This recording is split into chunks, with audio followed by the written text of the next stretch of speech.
அனைவருக்கும் வணக்கம். இந்த பதிவில் நம்ம எதை பற்றி பார்க்க போகிறோன்னு தெரிஞ்சுக்கிறதுக்கு முன்னாடி மறக்காமல் நம்ம சேனலை சப்ஸ்கிரைப் பண்ணிக்கோங்க.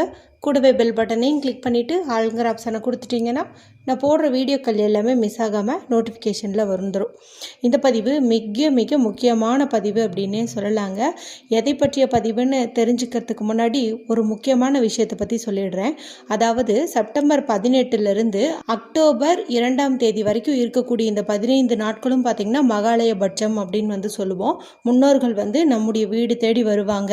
இந்த நாளில் சமையலறையில் தண்ணீரில் ஒரு குறிப்பிட்ட பொருளை மட்டும் போட்டு வைக்க சொல்லி ஒரு வீடியோ போட்டிருந்தேன். அதை நீங்கள் எப்போ பார்த்தீங்கன்னாலும் சரி, இந்த 15 நாட்களுக்குள்ளே ஒரு 3 நாட்களாவது செஞ்சீங்க அப்படின்னாலுமே அற்புதமான பலன் கிடைக்கும். ரொம்ப ரொம்ப சிம்பிளான மெத்தடு தான் சொல்லியிருப்பேன். மேலும் அது செய்யறதுக்கு எந்த ஒரு ரூல்ஸ் அண்ட் ரெஸ்ட்ரிக்ஷன்ஸும் இல்லைங்கிறதுனால நீங்கள் அவசியம் செய்யுங்க. அதை செய்வதன் மூலமாக கிடைக்கக்கூடிய பலனை பார்த்து நீங்களே வாயடத்தி போவீங்க. அந்தளவுக்கு ஒரு அற்புதமான பலன் தரக்கூடிய முறை. அதே போல் இந்த 15 நாட்களும் செய்ய வேண்டிய இன்னொரு முறை குறித்தும் தனியாக ஒரு வீடியோ போட்டிருந்தேன். அதாவது குறிப்பிட்ட பொருளை காகத்திற்கு வைப்பதன் மூலமாகவே நம்முடைய பிரச்சனைகள் எல்லாம் தீரும் அப்படின்னு சொல்லிட்டு இந்த 2 வீடியோக்களையும் நீங்கள் பார்க்காம இருந்தீங்கன்னா இந்த வீடியோ முடியும் போது வரக்கூடிய எண்டு ஸ்க்ரீனில் அதனுடைய லிங்க் கொடுக்குறேன். மறக்காமல் கிளிக் பண்ணி பாருங்கள். அவசியம் செய்யுங்க. நான் இவ்வளோ தூரம் எந்த வீடியோவையும் பார்க்க சொல்லி யாருக்கிட்டையும் ஃபோர்ஸ் பண்ண மாட்டேன். ஆனால் இது ரொம்ப முக்கியமான விஷயங்கிறதுனால தான் எல்லா வீடியோலையும் இதை சொல்லிட்டு இருக்கிறேன். பார்க்காதவங்க பார்த்து தெரிஞ்சு வச்சுக்கோங்க. இது தவிர புரட்டாசி மாதத்திற்கு உண்டான தேய்பிறை பஞ்சமி வாராகியம்மன் வழிபாடு குறித்தும் 2 வீடியோக்கள் போட்டிருக்கிறேன். அதையும் பாருங்கள்.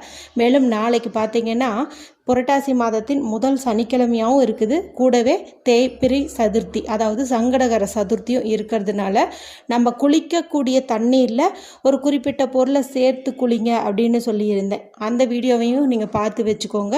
என்ன பொருள்னு தெரிஞ்சுக்கிட்டு அதையும் சேர்த்து நாளைக்கு குளிச்சுட்டு புரட்டாசி முதல் சனிக்கிழமைக்கான வழிபாடு செய்யுங்க. அற்புதமான பலன் கிடைக்கும். நல்ல ஒரு கோடீஸ்வர யோகம் உண்டாகும் அப்படின்னே சொல்லலாம்.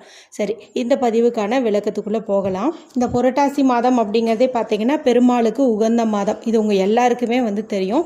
இந்த நாளில் தலைகை போட்டு நிறைய பேர் வழிபாடு செய்வாங்க. அதாவது 4 சனிக்கிழமையுமே படையலிட்டு வழிபாடு செய்வாங்க. எங்கள் வீட்டில் இந்த படையலிடும் பழக்கம் இல்லையே, நாங்கள் எப்படி வழிபாடு செய்கிறது, எங்களுக்கும் அந்த பலன் கிடைக்கணும் அப்படின்னு நினைக்கிறவங்கெல்லாம் பெருமாளுடைய படம் வச்சுருந்தீங்க அப்படின்னா அந்த படத்தை தூய்மைப்படுத்திட்டு சந்தன குங்குமம் இட்டுக்கோங்க. உங்கள் வீட்டில் நாமக்கட்டி இருந்துச்சு அப்படின்னா அந்த நாமக்கட்டியை உரசி அதை நீங்கள் பெருமாளுக்கு நாமம் போட்டு விடுங்க. அடுத்து சிறிதளவு பச்சை கற்பூரம் இருக்குது இல்லையா, அந்த பச்சை கற்பூரத்தை எடுத்து பெருமாளினுடைய அந்த தாடை பகுதி, வாய்க்கு கீழே இருக்கும் பாருங்க, அந்த தாடை பகுதியில் லைட்டாக நீங்கள் பூசி விடுங்க. இது ரொம்ப ரொம்ப நல்லது. இன்றளவும் பார்த்திங்கன்னா திருப்பதி ஏழுமலை ஆண்டவருக்கு அதை செஞ்சுட்டே தான் இருக்காங்க. அதனால் மறக்காமல் நீங்களும் உங்கள் வீட்டில் படம் வச்சுருந்தீங்கன்னா அந்த இடத்துல கொஞ்சம் தடவி விடுங்க. அடுத்தது பெருமாளை நினச்சி ஒரு தீபம் ஏற்றி வச்சுட்டு துளசி 2 எடுத்து அவருக்கு வச்சுருங்க. தீர்த்தத்துலேயும் துளசி, பச்சை கற்பூரம், ஏலக்காய் இதெல்லாம் போட்டு வச்சுட்டு வெற்றிலை பாக்கு, பழம் இது மட்டும் வச்சு ஓம் நமோ நாராயணா கோவிந்தா மாதவா அப்படிங்கிற பெருமாளுடைய மந்திர வார்த்தைகளை நீங்கள் சொல்லி வழிபாடு செஞ்சீங்க அப்படின்னாவே போதும். அற்புதமான பலன் கிடைக்கும்.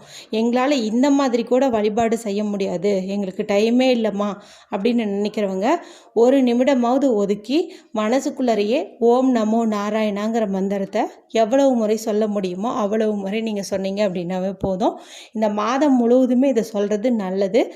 இல்லைன்னா முடிஞ்ச அளவுக்கு புரட்டாசி மாதத்தில் வரக்கூடிய சனிக்கிழமை சொல்கிறது அற்புதமான பலனை கொடுக்கும். இது அவசியம் செஞ்சிடுங்க.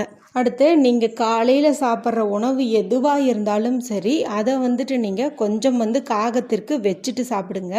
ஏன்னா இந்த புரட்டாசி மாதத்தில் வரக்கூடிய சனிக்கிழமை தான் சனி பகவான் அவதரிச்சார் அப்படின்னு சொல்லுவாங்க.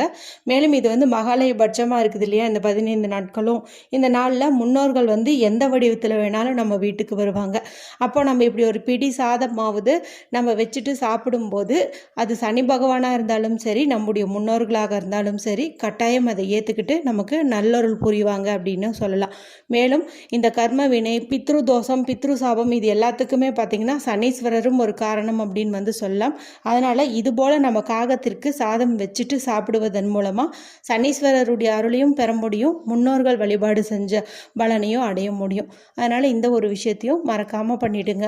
இதுவெல்லாம் பார்த்திங்கன்னா பொதுவான விஷயங்கள் நிறைய பேர்த்துக்கு தெரிஞ்சிருக்கும், ஒரு சிலருக்கு தெரியாது.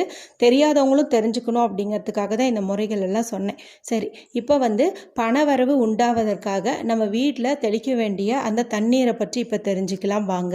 நாளைக்கு நமக்கு வெறும் புரட்டாசி மாதத்தின் முதல் சனிக்கிழமை மட்டும் இல்லாமல் சங்கடகர சதுர்த்தியும் இருக்குது இல்லையா? அதனால் விநாயகர் பெருமாளுக்கும் சேர்த்தே நம்ம இந்த பரிகாரத்தை செஞ்சுட்டு நம்மளுடைய வீட்டில் இந்த தண்ணீரை தெளித்து விடலாம். வீட்டில் இருக்கிற அத்தனை எதிர்மறை ஆற்றல்களும் விலகி ஓடிடுங்க. வீட்டில் சண்டை சச்சரவுகள் இருக்குது, குழந்தைங்க நல்லா படிக்க மாட்டேங்கிறாங்க, இரவில் குழந்தைங்க அழ ஆரம்பிக்கிறாங்க, வீட்டில் ஏதாவது ஒன்று நடமாடிட்டு இருக்கிற மாதிரி ஒரு ஃபீலிங்ஸ் இருக்குது அப்படின்னாலுமே அது எல்லாமே இந்த தண்ணீரை தெளிப்பதன் மூலமாக சரியாயிடும். வீட்டில் இருக்கிற வறுமை நிலையும் நீங்கும், நல்ல ஒரு நேர்மறையாற்றல் அதிகரிக்கும். எங்கே நேர்மறையாற்றல் அதிகரிக்குதோ அங்கே கட்டாயம் செல்வ வளமும் அதிகரிக்கும். இந்த தண்ணீர் எப்படி செய்யலாம் அப்படின்னு சொல்கிறேன். இதுக்கு ஒரு கண்ணாடி டம்ளரோ இல்லை பவுலோ எடுத்துக்கோங்க. அது இல்லை அப்படிங்கும்போது நீங்கள் சில்வர் பயன்படுத்தலாம். இன்னும் மண் குடுவை மாதிரி வச்சுருந்தீங்க அப்படின்னா அது கூட நீங்கள் எடுத்துக்கலாம். எக்காரணத்தை கொண்டு பிளாஸ்டிக் பயன்படுத்தாதீங்க. இப்போ இதில் சுத்தமான தண்ணீர் பிடிச்சு வச்சுக்கோங்க. நல்லா குடிக்கிற தண்ணீரை கூட நீங்கள் பிடிச்சிட்டு வச்சுக்கலாம். இது எந்த நேரத்தில் செய்யணும் அப்படின்னு பார்த்தீங்கன்னா, நாளைக்கு காலையில் நீங்கள் எழுந்த உடனேயுமே குளிச்சுட்டு இதை செய்ய ஆரம்பிச்சிடலாம். இப்போ பீரியட்ஸ் டைமாக இருக்கிற பெண்கள் இதை செய்யலாமா அப்படின்னு கேட்டால், நீங்கள் பூஜை அறையில் உட்காந்து செய்ய வேண்டாம், ஹாலில் உட்காந்து இந்த பரிகாரத்தை செய்யுங்க. எப்போ செஞ்சாலும் குளிச்சுட்டு அதன் பிறகு இந்த பரிகாரத்தை செய்யுங்க. இப்போ தண்ணீர் எடுத்துக்கிட்டிங்களா, இதில் ஒரே ஒரு ஏலக்காய், அதனுடைய விதைகள் இருக்குது பாருங்கள், அந்த விதைகளை மட்டும் எடுத்து இதில் போட்டுருங்க. நல்லா கையிலே நசுக்குனிங்கன்னா அது கொஞ்சம் பவுடர் மாதிரி ஆகும், அதை போட்டுருங்க. அடுத்தது கிராம்பு இருக்குது பாருங்கள், இதையும் நீங்கள் கல்லில் போட்டு கொட்டி ஒரு 2-3 கூட உடஞ்சிச்சினாலும் பரவாயில்ல, அதையும் நீங்கள் போடுங்க. இப்போ நான் சொல்கிறதெல்லாம் நீங்கள் தட்டியே போடுங்க. அடுத்தது ஒரு பிஞ்ச் அளவுக்கு பச்சை கற்பூரம் போடுங்க. ஏன்னா இந்த பச்சை கற்பூரங்கிறது பணவரவை ஈர்த்து தரக்கூடிய பொருள். மேலும் நாளைய பூஜையில் கட்டாயம் இந்த பச்சை கற்பூரம் அப்படிங்கிறது ஏதாவது ஒரு வகையிலையாவது இடம்பெற்றிருக்கணும். அதனால தான் படத்துக்கு கூட நீங்கள் அதை தடவி விடுங்கன்னு சொல்லியிருந்தேன். இப்போ அதையும் கொஞ்சம் இதில் போட்டுக்கோங்க. அடுத்தது ஒரு 2 அருகம்புல் உங்களுக்கு கிடச்சிச்சினாலும் சரி, அதை நீங்கள் இந்த தண்ணீரில் போடுங்க. ஏன்னா இந்த அருகம்புல்லுங்கிறது பார்த்தீங்கன்னா விநாயகர் பெருமானுக்கு உகந்ததுன்னு மட்டும் இல்லாமல் பணவரவை அதிகப்படுத்தி தரக்கூடிய ஒரு வசிய பொருள் அப்படின்னு சொல்லலாம். நிறைய பேர்த்துக்கு இந்த தகவல் தெரியாது. ஆனால் அருகம்புல்லுக்கு அந்த சக்தி உண்டு. அதனால் நீங்கள் ஒரு 2 அருகம்புல்லாவது நல்லா கழுவிட்டு இந்த தண்ணீரில் போடுங்க. மேலும் நாளைய தினம் சங்கடகர சதுர்த்தியாக இருக்கிறதுனால விநாயகர் பெருமானுக்கு உரிய இந்த பொருளையும் நம்ம சேர்த்துன மாதிரி கணக்கில் வந்துடும். இப்போ இந்த தண்ணீரை ரெடி பண்ணி வச்சுட்டு பூஜை அறைக்கு செல்லக்கூடிய வாய்ப்பு இருக்கிற பெண்கள் பூஜை அறையில் ஒரு தீபம் ஏற்றி வச்சுட்டு ஒரு 5 நிமிடம் உங்களுடைய பிரார்த்தனையை முன் வச்சுட்டு அதன் பிறகு நான் சொல்கிற மாதிரி பண்ணுங்கள். பூஜை அறைக்கு போக முடியாத பீரியட்ஸ் டைமில் இருக்கிற பெண்கள் ஹால்லேயே இது எங்கேயாவது பத்திரமான ஒரு இடத்துல வச்சுட்டு அந்த தண்ணீரை பார்த்த மாதிரியே உங்களுடைய கோரிக்கையை முன்வைங்க. மறக்காமல் நான் சொல்கிற இந்த 2 விஷயத்தில் ஏதாவது ஒன்று பண்ணுங்கள். இப்போ கடவுள் வழிபாடு செய்யணும்னு விருப்பப்படுறவங்க இந்த தண்ணீரில் உங்களுடைய ஆள்காட்டி விரலால் ஸ்ரீம் அப்படிங்கிற மகாலட்சுமி தாயாருக்குரிய பீஜ மந்திரத்தை எழுதுங்க. அப்படியே விரல் விட்டு அப்படியே எழுதுங்க.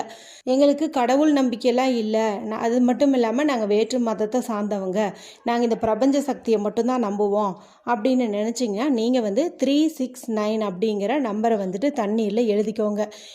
இந்த நாளை நம்ம 369 பயன்படுத்துவதற்கு காரணம் இருக்குது. என்ன அப்படின்னு பார்த்தீங்கன்னா, இன்றைக்கி நமக்கு அந்த போர்ட்டல் அமைஞ்சிருக்குது. தேதி பார்த்தீங்கன்னா 21ன்னு இருக்குது இல்லையா? இதில் வரக்கூடிய 2ஐயும் 1ஐயும் ஆட் பண்ணிங்கன்னா உங்களுக்கு 3 அப்படிங்கிற நம்பர் கிடைக்கும். அடுத்து இந்த வருடம் பார்த்தீங்கன்னா 24வது வருடம். இதில் வரக்கூடிய 2ஐயும் 4ஐயும் ஆட் பண்ணிங்கன்னா உங்களுக்கு 6ன்னு கிடைக்கும். அடுத்து செப்டம்பர் மாதம் அப்படிங்கிறது 9வது மாதம். அப்போ நமக்கு 369 அப்படின்ட்டு கிடைக்குது. இப்படி உங்களுக்கு எது விருப்பமோ அதை நீங்கள் எழுதிக்கோங்க. அதன் பிறகு இதை நீங்கள் ஒரு மாவிலையோ துளசி இலையோ வெற்றிலையோ இல்லை உங்கள் வீட்டில் ஸ்பூன் இருக்குது அப்படிங்கும்போது அந்த ஸ்பூனாலேயோ இதை எல்லா பக்கமும் தெளித்து விடுங்க. முதல்ல நிலைவாசல் படியிலேருந்து ஸ்டார்ட் பண்ணுங்கள். நிலைவாசல் படியிலேருந்து பூஜை room, kitchen, hall, dining hall, bathroom எல்லா பக்கமுமே வந்துட்டு நீங்கள் தெளித்து விடுங்க. உங்களால் ஒவ்வொரு ரூம்லேயும் அந்த கார்னர் பகுதி அந்த மூலை முடுக்குலையெல்லாம் வந்துட்டு தெளித்து விடுறதுக்கு இடம் இருந்துச்சு அப்படின்னா மறக்காமல் வந்து நீங்கள் தெளித்து விடுங்க. சாதாரணமாகவே இந்த பரிகாரம் செஞ்சோம்னா நமக்கு அற்புதமான பலன் கிடைக்கும்.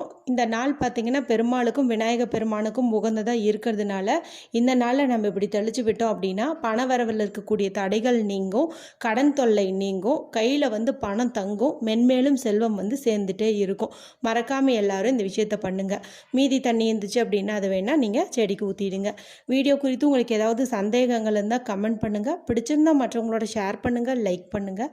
மற்றும் ஒரு பயனுள்ள பதிவில் உங்களை சந்திக்கிறேன். நன்றி, வணக்கம்.